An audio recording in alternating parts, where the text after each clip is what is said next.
반갑습니다. 대동중학교 2학년 여러분. 이제 새로운 대단원 식물과 에너지로 여러분과 다시 만나 뵙게 되었어요. 진도 나가기 전에 학습지에 반, 번호, 이름 먼저 적도록 할게요. 선생님도 3반, 0번, 황인혜.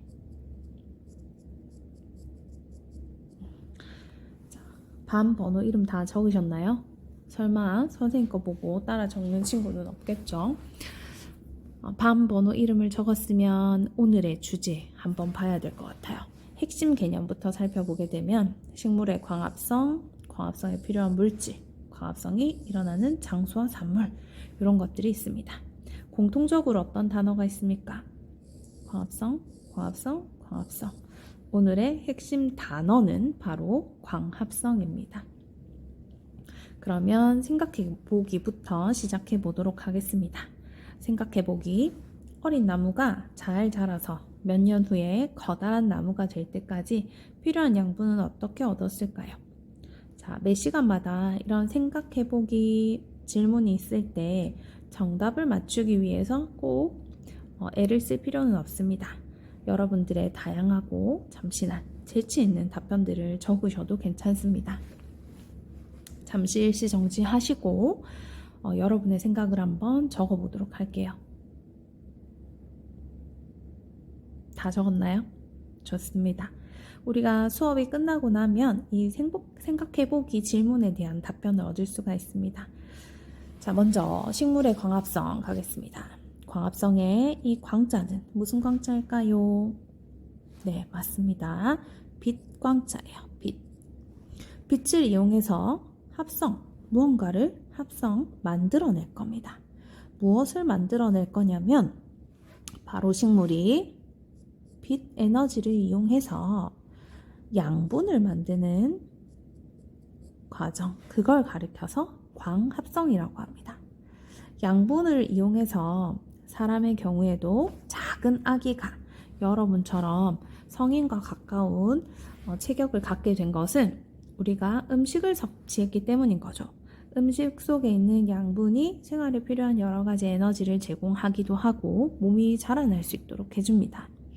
식물의 경우에는 이 광합성을 통해서 양분을 공급받게 되는데 식물은 우리 사람처럼 음식을 먹지는 않죠. 그래서 그 양분을 스스로 직접 만들어내게 되는데 빛 에너지를 이용해서 스스로 양분을 만드는 과정을 가리켜 광합성이라고 얘기합니다. 이런 광합성이 주로 일어나는 기관은 바로 잎이죠. 잎. 혹시 초등학교 때 배웠었던 식물의 기관 기억이 나나요?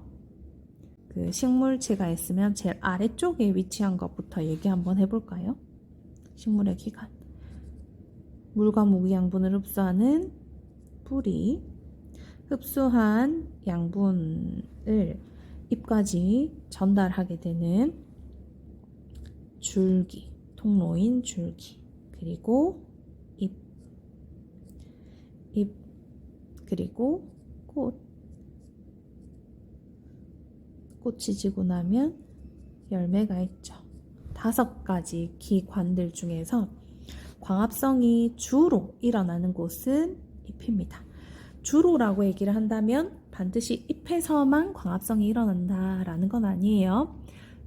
대부분은 잎에서 일어난다라고 생각하시면 되겠습니다.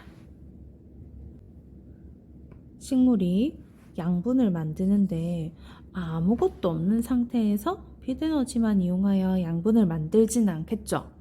이렇게 양분을 만들기 위해서 필요한 물질에 대해서 우리가 공부를 할 겁니다. 위로 올라가서 핵심 개념을 보시면 첫 번째 식물의 광합성, 그리고 식물의 광합성에 필요한 물질. 그래서 좀 전에 우리는 광합성의 뜻을 배웠고요. 이런 광합성에 필요한 물질인지 한번 해볼 거예요.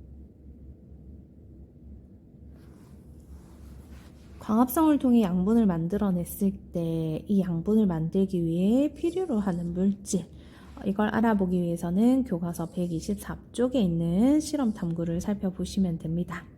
이 실험 탐구를 위해서 우리가 알아야 하는 첫 번째 개념이 바로 BTB 용액이에요. BTB 용액은 지시약 중에 하나입니다. 지시약. 지시약은 말 그대로 지시해주는 약이에요. 뭘 지시해주냐? 이건 뭐다, 이건 뭐다 하고 알려주는 거예요. 여러분들이 초등학교 때 양배추 지시약을 아마 배웠을 건데요. 이런 지시약은 액성, 산성이냐, 중성이냐, 염기성이냐에 따라서 색깔이 바뀌어요. 이 색깔을 통해 가지고 너는 산성, 너는 중성, 너는 염기성이라고 알려주는 약이라고 보시면 됩니다. 이런 지시약 중 하나인 BTB 용액은 비브로모, 티몰, 비블루. 그래서 브로모, 티몰, 블루의 약자인데요. 마지막 이 B가 뭐라 했지요? 블루. 바로 파란색이죠.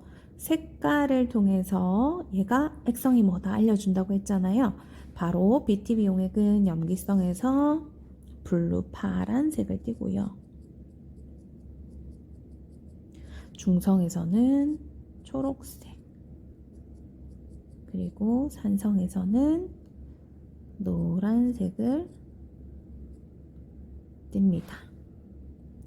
여러분들은 BTB 용액이 액성에 따라서 어떤 색깔을 띠고 있는지를 잘 기억하셔야 됩니다. 여러분들이 BTB 용액의 액성에 따른 색깔을 기억 좀 잘 하라고 선생님이 약간의 팁을 드리자면, 무지개 색깔이 뭐지요? 그렇지. 빨, 주, 노, 초, 파, 남, 보라색이잖아. 이때 이 가운데 있는 세 가지 색깔, 노랑, 초록, 파랑이 액성에 따른 색깔이에요. 산성일 때는 노란색, 중성일 때는 초록색, 염기성일 때는 파란색, 노초파입니다. 그쵸? 산성일 때는 노란색, 중성일 때는 초록색, 염기성일 때는 파란색을 띠고 있어요. 이런 액성을 잘 기억하셔야지만 우리가 교실로 돌아왔을 때 광합성에 필요한 물질을 해석할 수 있게 됩니다. 교실로 돌아오게 되면 여러분들은 영상을 잘 보고 온 친구들에 한해서 이 BTB 용액을 가지고 간단한 실험을 한번 해보도록 할게요. 자, 오늘 거꾸로 수업 영상은 여기까지입니다. 여기에서 끝이 나면 조금 아쉽겠죠? 그래서 여러분들이 진짜 영상을 잘 봤는지 확인하기 위한 퀴즈 나가겠습니다. 퀴즈 1번, 광합성이 뭡니까? 빛광, 합성, 뭘 만든다. 광합성이 무엇인지 여러분들이 구글 클래스룸에다가 답을 적어 주셔야 되고요. 그 다음 퀴즈 2번, 지시약 중 하나인 BTB 용액이 중성에서 무슨 색일까요? 에 대한 답을 구글 클래스룸 퀴즈에다가 적어주시면 되겠습니다. 진짜 마지막이에요. 우리 교실에서 만나요. 안녕.